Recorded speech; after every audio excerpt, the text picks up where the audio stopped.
မင်္ဂလာပါမင်းပြည့်စုံတဲ့နေ့တစ်ဖြစ်ပါစေရှင်။ဘန်ကောက်မှာကားနဲ့ဆိုင်ကယ်တွေလေလံဆွဲတဲ့အကြောင်းလေးကျမတို့ဆက်လက်လေ့လာကြရအောင်။ဒါကတော့ Union Ocean လို့ခေါ်တဲ့ဘန်ကောက်ကကားလေလံကုမ္ပဏီဖြစ်ပါတယ်။ဒီမှာဆိုင်ကယ်တွေလည်းရှိတယ်၊ကားတွေလည်းရှိတယ်။အဲ့တော့ဒီတဲကိုအရင်ဝင်ပြီးတော့ကျမတို့က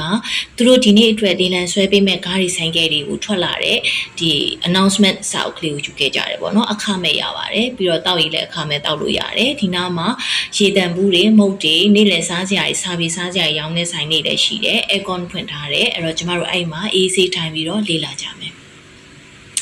ဒီနေ့အတွက်ဆိုင်ကယ်ဘယ်နှစီးရှိလဲဆိုင်ဆိုတော့ဆိုင်ကယ်တွေအများကြီးရှိတယ်ဒီနေ့အတွက်ဆိုင်ကယ်လေးလည်းအများကြီးရနိုင်တယ်အဲ့ထဲမှာကျမတို့ကြိုက်တဲ့ model တွေကိုကြည့်မယ်ပြီးရင်ကိုလိုချင်တဲ့ငွေပမာဏကိုကြည့်မယ်ပေါ့နော်ကိုကြိုက်တဲ့ဆိုင်ကယ်ရဲ့ငွေပမာဏရဲ့သူရဲ့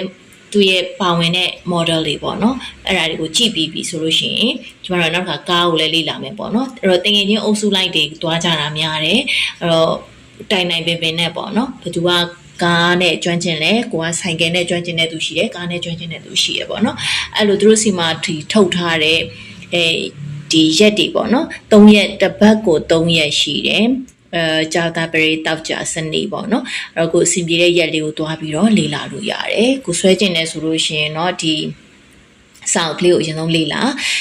ပြီးပြီဆိုလို့ရှိရင်ကိုကြိုက်တဲ့ငွေပမာဏနဲ့ကားကိုချိန်ပြီးတော့ကျမတို့လက်တွေ့ကွင်းထဲမှာကားတွေရပ်ထားတဲ့ရင်ရပ်နာစကန်ရှိတယ်ဆိုင်ကယ်ရပ်နာတဲ့စကန်ရှိတယ်အဲ့ဒီနေရာလေးမှာတွားပြီးတော့အပြင်မှာမျက်မြင်တွားကြည့်မယ်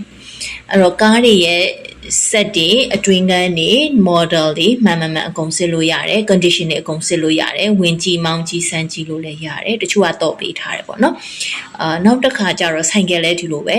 မောင်းကြည့်လို့ရတယ်ဆက်စမ်းကြည့်လို့ရတယ်ကိုလိုချင်တဲ့အနေထားကိုပေးနိုင်တဲ့ဈေးပမာဏကိုအဲ့မှာတစ်ခါတည်းချိန်ထားတယ်ပေါ့နော်ဆိုင်ကယ်ဆိုလို့ရှိရင်များသောအားဖြင့်3000လောက်နဲ့